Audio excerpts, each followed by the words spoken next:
Welcome to Mind, Body, Spirit, Food. I'm your host, Nikki Sizemore, and in this podcast, we'll explore the rituals, traditions, and cultural influences around food and how they connect us to our minds, our bodies, our spirits, the earth, and our communities.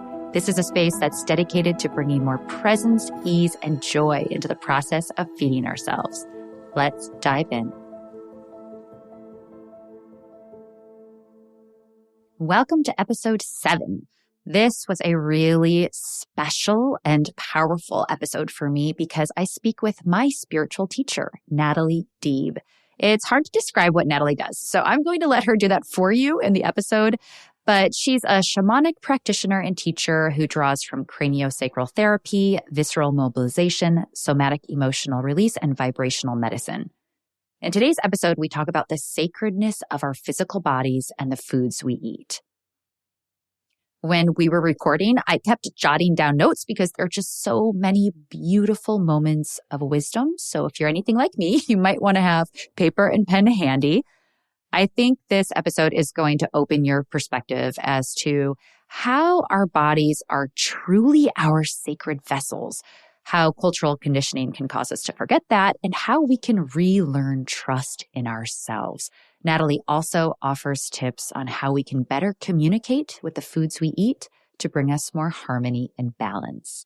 As always, if you find this episode inspiring or helpful, you can support the work by leaving a review or comment in your podcast app, by sharing it with friends, and or by subscribing to the Mind, Body, Spirit, Food newsletter, which I will link to in the show notes. All of those things go a long way in helping us out. Okay, my friends, let's dive in. Welcome, Natalie. I am so honored to have you on the show. Thank you. This is my first podcast. Wow. So thank you so much for inviting me to step out of my comfort zone. Well, I'm going to start by asking you the first question that I ask all of my guests, and that is, what is your cultural upbringing and how did that influence your relationship to food? Well, I come from Syria, so I'm half Syrian and half Palestinian. And I grew up primarily until I was 14. Most of my years were in the Middle East, in some country. And, the beautiful thing about that is all our food was natural. We didn't really have processed foods. We didn't really go for junk foods. It just wasn't a thing for us. And meals were always about family time. And in our culture, when you go to work, you come home for lunch. Wow. And so it's always like a 3-hour lunch break. So you go home, you have lunch, you take a nap, and then you go back. Some people go back to work. Some people, that's the end of their workday. Wow. So lunch was always our main meal. And then dinner, we would just have more like a light snack or something for dinner, and fruit we would have. Or if we went out to dinner, it was a late dinner. Oh, interesting. Also interesting, yeah. So it was always like if you went out to dinner in Syria, you don't go until 9 o'clock at night. It's that would be hard for my family. We eat so early. It would be hard for me today. But that's how I grew up. And I spent my summers in Damascus. And so when we would be there, we stayed with my grandmother, and she had a very old style Arabic house, which meant that there was a big courtyard in the center. And then all the rooms were around. And then we had an upstairs. And every day there were at least minimum 15 people for lunch. Wow. And so it was very community oriented where, in the morning is usually when the women would, it was very traditional upbringing in terms of the roles of men and women. So in the mornings, the women would be cleaning and cooking, but it was never like one person doing it. So very often, we would see at my grandmother's, there would be a big table with parsley all over it. And then 4 neighbors would be over and all the women would be, chatting away and cutting the parsley or drying something or, coring the zucchini or. So they would all sort of help each other make some of these amazing meals. So it was very community focused and very much about family. And our food was always fresh. When I came to the US, it was like amazing to me that you could get a strawberry in the winter or like we didn't grow up with that. And so, while it's on some level great that you can get that in the winter, you lose though that anticipation. Like I remember, like I love figs. And I just remember when my uncle would like come home with like the first batch of figs of the season or the first peaches of the season, and everything would be so ripe and so juicy and just alive. I was going to ask if you find yourself craving those foods that you ate as a child, or if you prepare them in your own kitchen. Some foods I do prepare, and some foods I do definitely crave, although the way I eat today is very different than how I used to eat growing up. So, that has had to shift based on the foods that we have available to us here. So it's very different what I can eat here as opposed to what I might be able to eat when I'm over there and how my body reacts to it. That's fascinating. And a lot of that has to do with how the food is grown, like you said, the freshness of the food and the way it then resonates with your body. 100%. I find that when I travel to Europe, I can eat things that I can't eat here, which is really interesting. And when I tell you, like, I grew up with milk coming to the home on a donkey. Wow. Straight from the farm. Like, we didn't have grocery stores. Like, it just didn't exist for us. We had just farmers markets. The farmers literally would come down and lay their produce on the sidewalk, and that was your grocery store. You'd go there and you'd pick up, and, the butcher would deliver the meat. And right after he, cut it, what's fresh today? And that's what you got. And the cheese, I remember the Bedouin women coming down from the farms and, buckets with their cheese in the bucket. And that's how we got the cheese. And so, everything was just so fresh. Mm-hmm. When you arrived in the US at the age of 14, I imagine there must have been a major culture shock then. I mean, I studied in Africa just for a summer in college, and it was very similar in the sense that it was very communal, and the women all prepared food together. And most importantly, we all ate together around a single bowl. And the communal aspect of life and of eating was so beautiful that when I came back to the States and went back to my parents' house before, semester started, I experienced a bit of isolation and culture shock, even though I grew up in the States and I had just, been gone for a couple months. How did that feel for you as a girl? Yeah, it was definitely a very different experience for me. I went to American schools overseas, so I was familiar with American customs and the people. Mm-hmm. I was familiar with hamburgers and hot dogs. But those were a treat. That's not ever something that we ate on any regular basis. That was like a big treat to have a barbecue, go to a barbecue and have a hamburger. But when I came to the US, initially it was to go to boarding school. So I came here straight into a boarding school experience. So there was a lot of culture shock for me. It wasn't just around food. It was just around all of it, really. Actually, I think I came here younger. I think I came at 13. I went to boarding school in San Antonio, Texas. Wow. And it was an all-girls school, and it was just a very different experience to be around people who at that time, now you say Syria or Damascus and people have an idea of where it is. But at that time, nobody had an idea. If you said, oh, where do you come from? And you say Syria or Damascus, they'd be like, where's that? And then you explain to them where it is. And then they think you live in tents and you have camels. And they see a very different image of what that might look like. Yeah. And so, I think the culture shock just came from that, from coming from an environment where it was very international in the sense that my father worked for the UN. So a lot of the American schools I went to, we had people from different cultures that were attending. And so I think just coming to the US and being like some strange being that people couldn't relate to, I think in itself was a shock. The food was, I don't even remember, honestly, because it's also boarding school food. Yeah. So it was very uneventful, but pizza was great. I remember like pizza was amazing and all the French fries were amazing. Oh, but it was definitely a shock.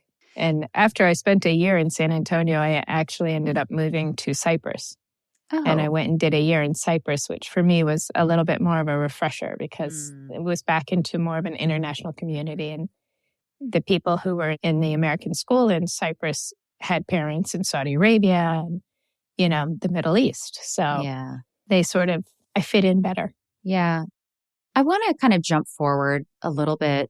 There's obviously a lot that happened in your life between that time and now, but can you just give us a quick overview of what it is you do now and perhaps how you got here? I wish I knew what I did now. I wish there were words to describe it, but in essence, I do a lot of shamanic healing work. I do craniosacral therapy. I work with stones and stone medicine. So I have a lot of tools. I've done a lot of studying, but mostly for me, everything is experiential. And I'm always looking to evolve myself and to continue to grow and go deeper into my own processes.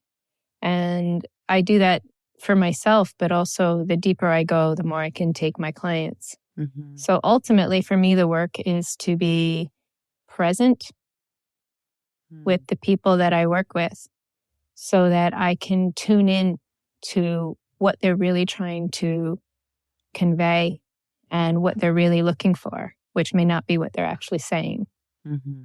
And so for me, the goal is to be able to just really be present with people and to hear what their soul is trying to say and not what their mind is trying to tell me, and to be able to offer them a way to connect with themselves so that they can release trauma and anything else that might be blocking them from understanding who they truly are, from understanding and embodying their original nature. And letting go of all of the constructs and paradigms that they've bought into, believing that it's their truth. Right? We believe these things because we're innocent and we're looking to learn, and someone's telling us this, so we are going to believe it. But later we can uncover that it's not really true for us. And because it's not true for us, it's deviating us from our true nature. And anything that deviates us from our true nature is going to cause us some kind of discomfort, whether it be discomfort mentally, discomfort physically, spiritually. It's going to create a discomfort. We're not going to be integrated. We're going to be fragmented. And so my goal and my work with people is to help them reconnect to all those parts of them that are their truths. Yeah. And to empower them to be able to break away from the mainstream constructs and paradigms, or at least to question them so that they can really learn to identify what is the right thing for them. As you were speaking, I just got tears in my eyes and a complete, I've been working with you for, I don't know, 3 years, maybe longer. Yeah, like 3-4 years. Yeah. And I feel like for me, it's just been such a beautiful and natural practice and process of peeling off the layers. And it's like becoming more true and also more free. And it's not always easy to do that. It's going to be really hard work, but you empower me to do the work. In fact, it's almost never easy. Yes. But I feel like you have such a way of holding space to allow people to do that work for themselves. Because truly, we have to do it ourselves. You can't do it for us. Yes. Thank you so much for saying that. Yes, that is my ultimate, is to be able to empower people to do it for themselves, because I'm not here to do anything for anybody. In fact, it wouldn't help them. Mm-hmm. It would only hurt them. And when I first started, I used to feel like, I needed to take people's pain away. I needed to, make people feel good. They need to leave here feeling amazing, Yeah. So I was very attached to the outcome of the session, whether it be for my ego or for the betterment of them. But as I evolve and grow, and my goal is freedom for myself and detachment, which is really what spirituality is about.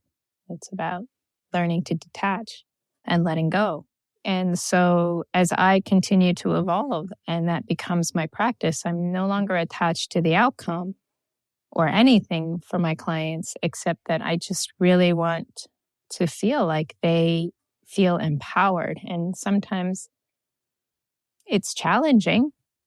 And I understand, because I never ask my clients to do anything that I haven't done myself. Mm-hmm.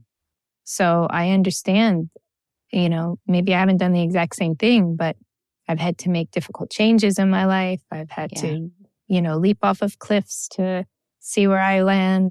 I've had to let go of people and things, that I felt very attached to in order to grow and feel free. And, these are sometimes, and let go of paradigms and constructs that I was attached to that made me feel safe. Yeah. Right? So I understand how challenging those things can be. But because I've done it myself, I can then carry that resonance and that vibration. And when I speak of it, then the truth comes out. Mm-hmm. It's what I speak is true because I've been there and I've done something similar at its essence. And so I can speak with confidence to help encourage people to make the shifts that they need to make, or to let go of the paradigms or attachments that they're still holding on to. And yet I'm not attached to whether they do it or not. I'm here for them, and if they need 10 years to do it, then so be it. And if they can do it in 3 months, then great. There's no judgment on my part. It's not my journey. My journey, I believe, is to be here and be of service to humanity. I think that's so powerful. And that detachment is really everything, even as I've come to change my line of work. And as I start to go deeper, I realize that I have to do it for myself. I have to do it for the upliftment of myself. I don't know if that's a word. And in doing that, I know that I can impact other people. I can't do it from the other way around. I can't do it to impact other people first. That can't be the number one priority, because it's just not authentic. No. And it doesn't work. No. And then you're also then attached to the outcome of what other people do. Right. Yes. Hi there. I just wanted to pop in really quickly and let you know that an easy way that you can support this work is to sign up for the Mind, Body, Spirit, Food newsletter. In the weekly newsletter, you'll get brand new recipes each week, along with my thoughts, ideas, and practical tips for how to bring more ease and joy and freedom into the kitchen. The newsletter is free, although if you become a paid subscriber for just a couple bucks a month, you'll have access to the full recipe archive, along with Q&As, weekly threads, and other fun perks. And if you're already a subscriber, thank you. You can share the newsletter with your friends or even give a gift subscription. I've popped a link into the show notes where you can sign up. Thank you all for listening. And now back to the show. So one thing that we've talked a lot about, which I really love, and that you've spoken about in our sessions together, is the sacredness of the body. Yeah. And I say this without judgment, really. And I've been there myself. So let me start there. I have mistreated my body. I have put poisons in my body at some point in my life. I've eaten junk food. So when I talk about the sacredness of our bodies, the whole universe is within us. The whole world, the planet, is inside of us. So whatever is happening in the world is actually happening inside of us. And when we can heal ourselves, then we can heal the world. And so the work really comes down to us and our relationship with ourselves and with our bodies. When spirit becomes matter, it becomes the soul. So our soul speaks to us through our bodies. And that makes our bodies incredibly sacred. But even more than that, it's the concept that as a spirit, this is what we've chosen to embody. So when you buy a car, how do you treat your car? Right? This is what, when you buy your home, how do you treat your home? This is what you've chosen for your body to be living in. Well, how do you treat your home? So most people will treat their homes and their cars way better than they'll treat their bodies. But your body is your home. It is the way that your soul is going to speak to you. So when you have that gut punch, or you have that trickle of intuition, or you have those butterflies of excitement, that is a way that your body, your soul is speaking to you. And when we put foods and substances in our body that are numbing it, weighing it down, creating imbalances, then we can't hear. We can't listen to ourselves. We can't listen to our truths. And so those things keep us dumbed down so that we can be then much more easily manipulated, much more easily swayed, and definitely more muddled and confused within our own life. And what our body can do, nobody even knows. How it heals, and your body's always working towards healing. Always. No matter what you do to it. It's always looking to find balance. It's always looking to heal. It's always looking to do what's best for us. And then we're so disconnected and we say things like, my body's betraying me. But it's not. You're just so disconnected that you're not listening to all of the subtle cues, all of the hints that your body's given you that, no, this isn't working for you. Whether it's something emotional or a relationship or food, your body's talking to you all the time. And that to me is so sacred. And so how do we want to treat that?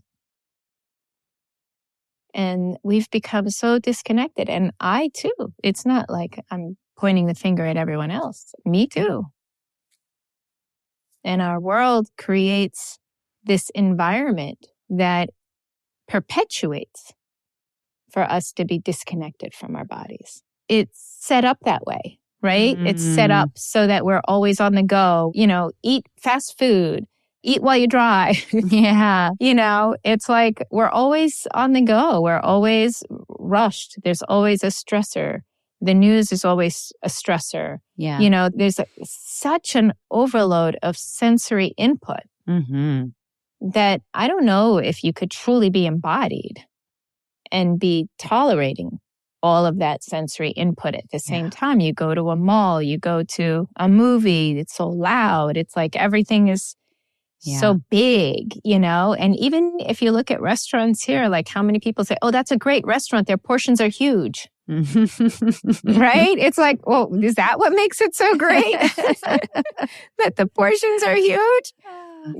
But it's like, that's the environment that has been created that makes it very challenging for us to be able to hear ourselves. And in order to hear ourselves, we need quiet. We need some stillness. But our body never betrays us. It's us.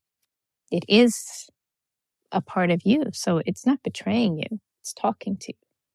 I love how you said that your body is always working towards healing, because if we can shift our perspective into trust I think about my own relationship with my body, and I didn't have much of a relationship with my body growing up, but it took me a long time to learn to trust my body and to trust my body even during the times when I'm experiencing pain or when, my stomach hurts or I have no energy, or can I still trust my body in those times? And the answer is yes. In fact, that's the communication. Absolutely. It's about switching that lens and saying, okay, it's almost like I have to say, I allow this, what's being communicated to me right now, but also like what I want to do often is jump into the fix it mode.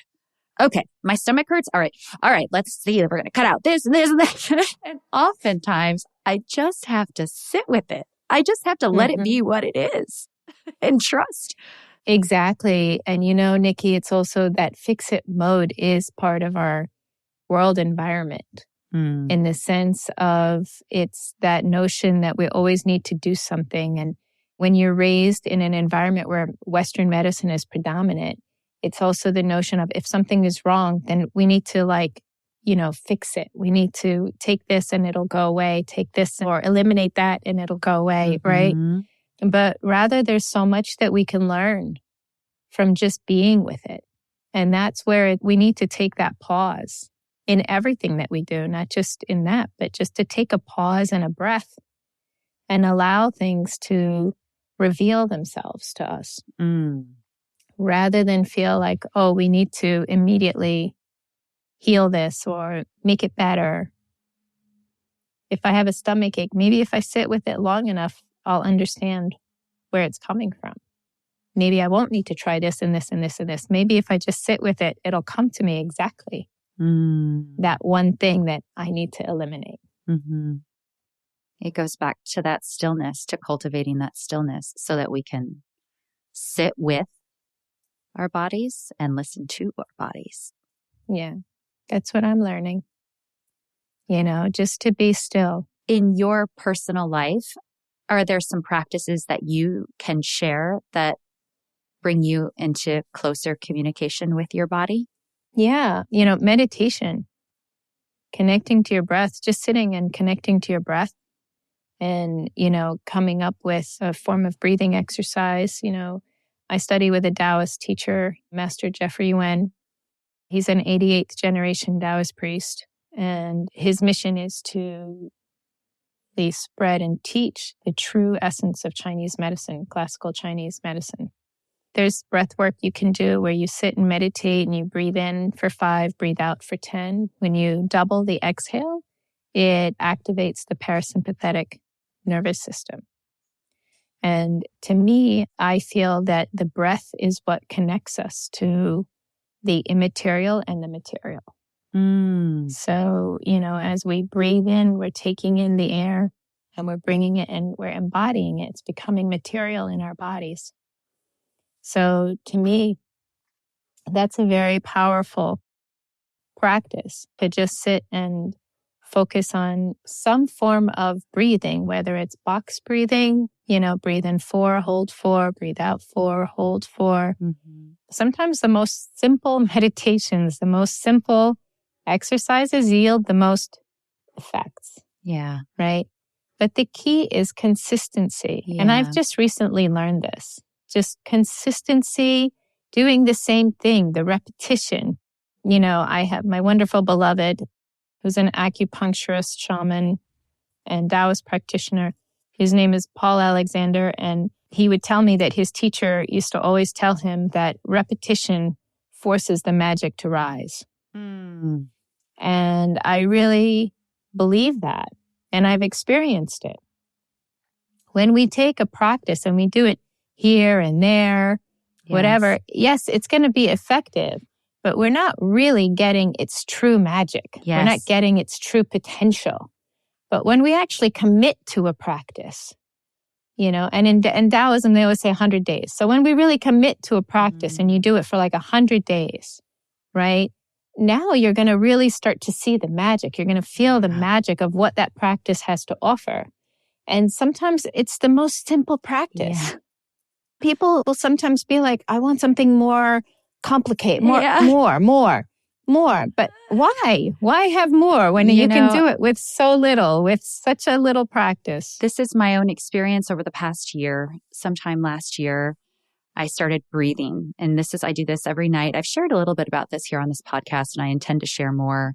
But before I pick up my chef's knife, I take 2 deep breaths and I just ground. And that's it, 2 deep breaths. And it almost sounds too simple, but then even more powerfully, when I sit to eat, and now my whole family does this, each of us take 2 deep breaths before we eat. And I'm telling you, it is just shifts everything. We kind of not only enter our own bodies at the table, but we also arrive together. And it's so simple, but it is only in the repetition. This is just completely opening my eyes to the fact that doing it here and there, that's something, but really it is about committing to it. And that is absolutely where something shifts. And it's shifted for my kids and then the way that they take in food. Absolutely. And, I'm glad you brought that up because, one of the things that in this culture and probably others, we've become so disconnected from our food. And so I really love the practice of going to the grocery store, actually handpicking each thing. If I can get to a farmer's market, even better. If I grow my own, even better. But going to the grocery store and literally like handpicking, sometimes I'll go through 4 bushels of cilantro before I found the one that to me feels the most vibrant, right? And it's like connected to me and I'm like, oh, that's the one. And sometimes it may not be the best looking. But it feels the most vibrant to me. And it shifts the process of shopping, at least it has for me, into a process of self-care instead of the chore. Of course. I used to race through that store and my goal was to get out the door as quickly as possible. Yes. And then it shifts when you're intentional about it. Absolutely. That's what it did for me too, because I used to hate grocery shopping. It would be like, oh my God, I got to go grocery shopping? No way. And now I go and I really connect with each thing that I'm going to bring home. And then when we cook, we're very present with the food as we're cooking the food because energy is going into the food. So, there's no arguments to be had while cooking. There's no rushing. There's no anxiety. Like, when we cook, it's very intentional because we're really putting all of this energy that our food is going to give us back. And so I can go to an amazing restaurant and I won't be able to tolerate the food because of the energy that's gone into it. I can feel the energy of the meal. So while it tastes amazing, I will leave there and have a stomach ache. I will leave and feel tired. I won't feel good. And it's just the energy. So I've learned to actually, before I eat, if I go out to eat, I've always learned to sort of heal the food, heal the energy. So I always say a prayer to the food before I eat it. And I offer it all my love and gratitude for all the ingredients that have gone into it. And I'm so grateful for it. And in that way, I feel I'm transmuting. Because, a lot of times the energy in the kitchens are very anxious and rushed and, stressed out. And right? Exactly. So I don't want to eat that. So I want to eat like something that is really going to be nourishing for me. So I always want to let the food know because everything has consciousness. Everything has consciousness. Whether it's man-made or natural, it has consciousness because that's just how it is. If it's man-made, it's got the consciousness of those people who put all the energy into making it. Right? So everything has consciousness. So that food, to me, it hears me. That whole meal hears me and the vibration changes and the energy shifts. And then when I eat it, I can eat it and really feel like I'm being nourished. It's so beautiful because while I know you are very highly sensitive because you're so tuned in to energy in a way that a lot of us are not, just that practice of saying a prayer to our food, while we might not feel it, for me, it changes something within my body. My body becomes more receptive towards the food. And when we're more receptive towards the food, we can digest the food better. So it kind of works on both sides. Absolutely. Absolutely. Because you're talking both to yourself and you're talking to the food. It's an exchange. And so you always want to have resonance, right? The key is to have resonance with everything that you're putting in. You know, you don't ever want to, if you're going to eat a chocolate bar, if you want to go and have a Snickers bar, then love having a Snickers bar. See it as the most amazing thing that you're going to eat and seeing it as fueling your body. Don't have the Snickers bar and then feel guilty and terrible and beat yourself up over the fact that you had a Snickers bar. So if you're going to eat something that's, you know, maybe not the healthiest thing to put in your body, but it is healthy in another way. It's feeding another part of you, right? But then enjoy it. Yeah. Really cherish it and feel like it's actually helping you to heal and grow. And you can do that. And I've done that with medicine. You know, if there's a medicine that I didn't want to take back when I used to take medicine, I would pray to it before I would take it. And in doing these things all come back to really living in a sacred way, and how much more fulfilling life can be if everything around us is sacred. To me, that's so exciting. That's so beautiful. It's so beautiful. Of course, it's so beautiful because, you know, people are plagued here with this sense of loneliness. Yeah. But the truth is that if they could live their life in a more conscious and sacred way, they would truly understand that we're never alone. I could go outside and have a conversation with my tree and feel it's conversing with me, right? I can feel the connection, and then I know I'm not alone. And these aren't things like, oh, I'm so special. I have all these whatever gifts or whatever. It's not that at all. We all have it. There's nothing special about me. I've just cultivated more. This is something that I'm passionate about. This is who I am. So I spend more time cultivating my frequencies and my energy appreciation. But this isn't something that, oh, I was just born to this and this is what I can do. And, you know, unless you're born into it, you can't do it. No, anybody, any single person can go and talk to a tree or talk to an animal. I do animal communication. Anybody can do animal communication. There's nothing special about the fact that I do animal communication. It's just something I taught myself and I cultivated because I did it over and over and over. It's like going to the gym. You're going to only get that muscle if you work it out, right? And so it's the same thing with energy, vibrational medicine, anything that you look to do. It's the same thing. Are you practicing it? Do you commit to it? You know, and if you do, then great. Then all of those skills and tools and what people call gifts, they're going to grow. But anybody can do anything that I do. It's just practice. It's just practice. It's practice and it's perception. Yes. It's, can you change your viewpoint? Can you see that tree as a being that's actually communicating with you? Can you see, can you see this rock as a being that's actually communicating with you? Because it is. If you can see it that way, if you can feel it that way, and the same with your food. Can you connect to your food and feel like it's communicating with you? Because if you can, then you'll know what are the things that you can eat and that are going to work for you and are in resonance with you and what isn't. Because you'll feel it. You'll feel like when you meet somebody, you either really like them and you feel like, oh yeah, we could be friends right away. Or you feel like, I'm not so sure. I'm a little iffy about this person. Well, those are the same feelings that you would have with food if you just took the time to spend with it. And time, I don't mean like minutes. I mean like just a moment. Yeah.